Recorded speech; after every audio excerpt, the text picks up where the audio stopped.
जय हिंद। आज हम बताएंगे क्लास 10th की इतिहास का जो पहला चैप्टर है जो है इतिहास की दुनिया। इसका पहला अध्याय है यूरोप में राष्ट्रवाद का उदय। ठीक, यूरोप में राष्ट्रवाद का उदय, ठीक ना, जो कि बिहार बोर्ड परीक्षा के दृष्टिकोण से ये चैप्टर बहुत ही इम्पोर्टेंट है। जैसा कि अब की बार 2026 में जो एग्ज़ाम हुआ उसमें आप लोग देखें कि इस चैप्टर से यानी यूरोप में राष्ट्रवाद की चैप्टर जो है इससे बहुत ज़्यादा प्रश्न पूछा गया था। ऑब्जेक्टिव में भी और सब्जेक्टिव में भी बहुत ज़्यादा प्रश्न इसी चैप्टर से था। ठीक, तो ये चैप्टर जो है बहुत मायने रखता अपने आप में। ठीक, तो इस चैप्टर को अगर हम क्लियर कर लेते हैं, अच्छा समझ लेते हैं, तो हमारा जो है 8 से 10 नंबर क्लियर हो जाएगा। ठीक, सब्जेक्टिव में भी और ऑब्जेक्टिव में भी इस चैप्टर से 8 से 10 नंबर हमारा क्लियर हो जाएगा। तो आखिर क्यों ना हम आकर के इस चैप्टर को बढ़िया से समझ ले सबसे आसान भाषा में। ठीक, तो आज अभी शुरू करते हैं। ये लेक्चर 1 है कि यूरोप में राष्ट्रवाद। ठीक, यूरोप में राष्ट्रवाद।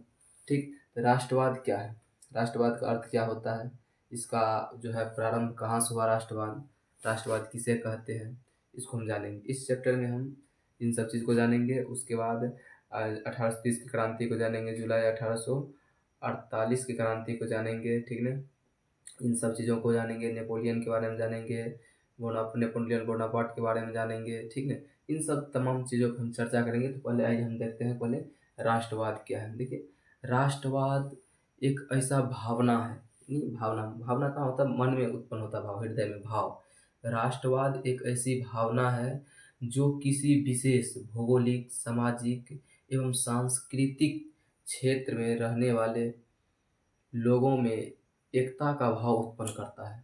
उसे हम क्या कहते हैं, राष्ट्रवाद कहते हैं। तो यह है कि राष्ट्रवाद क्या है, यह एक ऐसी भावना है, राष्ट्रवाद एक ऐसी भावना है जो किसी विशेष भौगोलिक, सांस्कृतिक या सामाजिक परिवेश में, यानी पर्यावरण में, सामाजिक पर्यावरण में, परिवेश में रहने वाले लोगों में एकता की भाव उत्पन्न करती है, उसे राष्ट्रवाद कहते हैं। समझ में आ गया होगा राष्ट्रवाद किसे कहते हैं, कि राष्ट्रवाद एक ऐसी भावना है जो किसी विशेष भौगोलिक, सामाजिक एवं सांस्कृतिक परिवेश में रहने वाले लोगों में एकता के भाव उत्पन्न करते हैं, उसे हम क्या कहते हैं, राष्ट्रवाद कहते हैं। ठीक, राष्ट्रवाद आधुनिक विश्व की जागृति का प्रतिफल है। राष्ट्रवाद जो है यह क्या है, राष्ट्रवाद का रिजल्ट ये बता है कि राष्ट्रवाद जो है आधुनिक विश्व के राजनीतिक जागृति का प्रतिफल है। राष्ट्रवाद आधुनिक विश्व के राजनीतिक जागृति का क्या है, ये रिजल्ट है, प्रतिफल है। ठीक, अब है राष्ट्रवाद की जो है भावना को उत्पन्न कैसे हुआ, कहाँ से उत्पन्न हुआ और कहाँ पे जाकर ये जो है राष्ट्रवाद की भावना और यदि ज़्यादा स्पीड से बढ़ने लगे, नहीं ज़्यादा जोर पकड़ लिया, इस सब चीज़ को जानते हैं। देखिए, तो राष्ट्रवाद की जो भावना का बीजारोपण यूरोप में पुनर्जागरण के काल से हो चुका था। राष्ट्रवाद की भावना का उदय यानी बीजारोपण यूरोप में पुनर्जागरण के काल से हो चुका था, और यह जो है ज़्यादा स्पीड यानी मतलब घोर उत्पन्न यानी बहुत ज़्यादा उत्पन्न कब से होने लगा। ठीक है, यह राष्ट्रवाद की जो है स्पष्ट रूप से कब प्रकट हुआ, राष्ट्रवाद का जो भावना पूरा बढ़िया से स्पष्ट रूप से कब प्रकट हुआ, तो स्पष्ट रूप से प्रकट हुआ कब, तो फ्रांसीसी क्रांति से।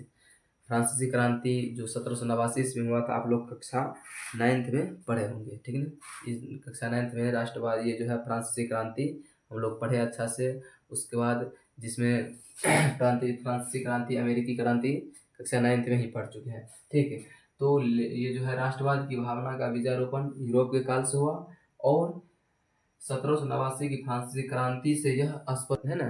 तो यूरोप में राष्ट्रीयता की भावना के विकास में फ्रांस की क्रांति और नेपोलियन के आक्रमण जो है बहुत ज़्यादा भूमिका निभाया। तो राष्ट्रीयता के भावना में यानी यूरोप के में राष्ट्रीयता की भावना के विकास में नेपोलियन के क्रांति और फ्रांस की क्रांति, नेपोलियन की आक्रमण या क्रांति कह सकते हैं, तो फ्रांस की राज्य क्रांति और उसके बाद नेपोलियन के आक्रमण जो है बहुत ज़्यादा भूमिका निभाया।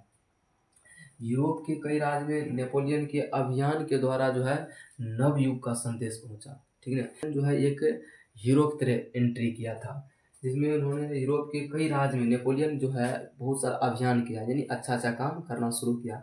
तो उसी के अभियान के द्वारा यूरोप में पूरा नवयुग का संदेश पहुँचा। यूरोप के लोगों को लगा कि इसने जो है ये नेपोलियन जो है कोई हीरो की तरह है, ठीक है, ये हमारे लिए भगवान है जो यूरोप में अच्छा अच्छा काम कर रहा है। ये जैसे यूरोप में नेपोलियन आया, सम्राट बना वहाँ का, ये अच्छा अच्छा काम करना शुरू किया, ठीक है। तो यूरोप के कई राज्य में नेपोलियन के अभियान के द्वारा क्या हुआ, नया युग का संदेश पहुँचा। नेपोलियन की नीति के कारण, नेपोलियन का जो नीति था, ठीक है ना, उसकी नीति के कारण फ्रांसीसी प्रभुता और आधिपत्य के विरुद्ध, फ्रांस में जो पहले से आधिपत्य था, जो राजा का शासन था, जो जिस तरह से वह काम कर रहा था, उन सब के विरोध, उस सब के विरोध में यूरोप में देशभक्ति जगा, ठीक है ना। जब नेपोलियन आया तब वहाँ के लोगों में अपने देश के प्रति जो है प्रेम जगा, और वहाँ के जो फ्रांसीसी प्रभुता और आधिपत्य था उसके प्रति उसका विरोध किया और अपने देश के प्रति प्रेम जगा, ठीक है ना। तो ये था यूरोप में राष्ट्रवाद का पहला, ठीक है ना। अब स्लाइड दूसरा हम जानेंगे कि इसका क्या कारण हुआ, ठीक है ना। उसके बाद क्या हुआ, स्लाइड दूसरा आपको बताएंगे। इसमें हमने अभी देख लिया यूरोप में राष्ट्रवाद क्या होता है, राष्ट्रवाद का अर्थ समझे, ठीक। राष्ट्रवाद की विश्व की राजनीति, राष्ट्रवाद जो आधुनिक विश्व की राजनीति की जागृति का प्रतिफल है। राष्ट्रवाद की भावना का बीजारोपण कहाँ हुआ, कहाँ यह ज़्यादा रूप से प्रकट हुआ, ठीक है, कब से हुआ। अब हम जानेंगे कहाँ कि नेपोलियन का पतन होगा, और नेपोलियन पतन होने के बाद फिर क्या होगा, यह जो है फ्रांस की जो आधिपत्य था, प्रभुता था, इसमें क्या सब आता है। अब हम जानेंगे नेपोलियन के पतन के बाद एक सभा होगा, यानी वियना सम्मेलन होगा। उस वियना सम्मेलन में कौन कौन भाग लिया, उस वियना सम्मेलन को भी देखेंगे। वियना सम्मेलन कहाँ हुआ। नेपोलियन के पतन के बाद यूरोप की विजय शक्तियाँ ऑस्ट्रिया की राजधानी वियना में 1815 में एकत्रित हुए। इनका उद्देश्य था कि यूरोप में पुनः उसी व्यवस्था को स्थापित करना जिसे नेपोलियन ने समाप्त कर दिया था। हुआ क्या, नेपोलियन का पतन हुआ। आजीवन कोई तो शासक नहीं हो सकता है, सबको एक दिन जाना है। तो एक उसी प्रकार नेपोलियन का जब पतन हुआ, तो नेपोलियन के पतन के बाद यूरोप की विजय शक्तियाँ 1815 ईस्वी में वियना में, यानी ऑस्ट्रिया की राजधानी वियना में एकत्रित हुए, और वहाँ पे सब ने मिलजुल कर यह विचार किया कि यूरोप में फिर उसी व्यवस्था को लागू किया जाए जिस व्यवस्था को नेपोलियन ने ख़त्म कर दिया था, या नेपोलियन के युद्ध के कारण, आक्रमण के कारण अस्त व्यस्त हो गया था। तो ये था यूरोप की विजय शक्तियों का उद्देश्य। क्या उद्देश्य था, ये क्या किया था, नेपोलियन के पतन के बाद यूरोप की जो विजय शक्तियाँ था वह ऑस्ट्रिया की राजधानी वियना में 1815 में एकत्रित हुआ, और उसका उद्देश्य था कि पुनः उसी व्यवस्था को स्थापित किया जाए जिस व्यवस्था को नेपोलियन ने क्या कर दिया था, खत्म कर दिया था। अरे चट्टा सा। अब देखिए हुआ क्या, फिर सन 1815 ईस्वी में वियना सम्मेलन हुआ, ठीक। और वियना सम्मेलन में कौन कौन भाग, 1815 ईस्वी में वियना सम्मेलन हुआ, और इस वियना सम्मेलन में ऑस्ट्रिया के चांसलर मेटरनिख ने इसकी मेजबानी की। जब कहीं सम्मेलन होता है और दूसरे देश से जब कोई आता है तो उसको मेजबान ही कहा जाता है। जैसे अपना लोग के संस्कृति कल्चर में होता है कि कोई जब अपने यहाँ समारोह होता है, शादी समारोह कुछ भी होता है, तो दूसरे जगह से कोई भी आते हैं गेस्ट, उसको हम लोग मेहमान कहते हैं, या मेजबानी करता है तब, ठीक है। उसी प्रकार तो सन 1815 में वियना सम्मेलन हुआ, और इस सम्मेलन का मेजबानी कौन किया, ये मेजबानी ऑस्ट्रिया के चांसलर मेटरनिख ने किया था। लेकिन ये भी बड़ी हरामी शासक था। कौन, मेटरनिख घोर प्रतिक्रियावादी शासक था, ठीक ना। इसके बारे में आप लोग मतलब क्या कहना चाहते हैं कमेंट में बताइएगा। ये चांसलर, ऑस्ट्रिया के चांसलर के बारे में आप लोग कमेंट में बताइए। सन 1815 में वियना सम्मेलन हुआ, और इस सम्मेलन की मेजबानी ऑस्ट्रिया के चांसलर मेटरनिख ने किया, जो कैसा शासक था, कैसा था, घोर प्रतिक्रियावादी था, ठीक। अब है वियना सम्मेलन में कौन कौन भाग लिया, ठीक है। तो वियना सम्मेलन में ब्रिटेन, रूस, पर्सा, ऑस्ट्रिया शामिल था। वियना सम्मेलन में ब्रिटेन, रूस, पर्सा, ऑस्ट्रिया ये सब शामिल था। और इन सब का मुख्य उद्देश्य क्या होगा। अब जब सब शराबी बैठेगा तो एक जगह बैठेगा, तो आप जानबे करते शराबी का क्या उद्देश्य होगा, एक पैक चलना चाहिए। तो ठीक इसी प्रकार ये बैला सब मिलेगा तो सबका चोरबा सबका क्या होगा, मतलब विचार क्या होगा कि फिर से उस व्यवस्था को लागू करेंगे जो पहले था। तो वियना सम्मेलन में ब्रिटेन, रूस, पर्सा, ऑस्ट्रिया शामिल हुआ, और इन सब का मुख्य उद्देश्य क्या था? इन सब का मुख्य उद्देश्य था कि यूरोप में उस शांति व्यवस्था को स्थापित करना जिसे नेपोलियन के युद्धों ने क्या कर दिया था? अस्त व्यस्त कर दिया था या समाप्त कर दिया था। ठीक, इन सब का ये था। उसके बाद गणतंत्र यानी जनता का शासन, जनता का तंत्र। उसके बाद गणतंत्र, प्रजातंत्र, वही हुआ जनता प्रजा का शासन या प्रजा का तंत्र। तो गणतंत्र और प्रजातंत्र ये फ्रांसीसी क्रांति की देन थी। गणतंत्र और प्रजातंत्र फ्रांसीसी क्रांति की देन थी। उसका विरोध करना, उस गणतंत्र और प्रजातंत्र का विरोध करना मेटरनिक व्यवस्था का उद्देश्य था। गणतंत्र और प्रजातंत्र फ्रांसीसी क्रांति की देन थी और उसका विरोध करना और पुरातन व्यवस्था को लागू करना, यानी पुराने व्यवस्था, पुरातन मतलब पुराना, पुराना व्यवस्था को लागू करना, ये मेटरनिक व्यवस्था का उद्देश्य था।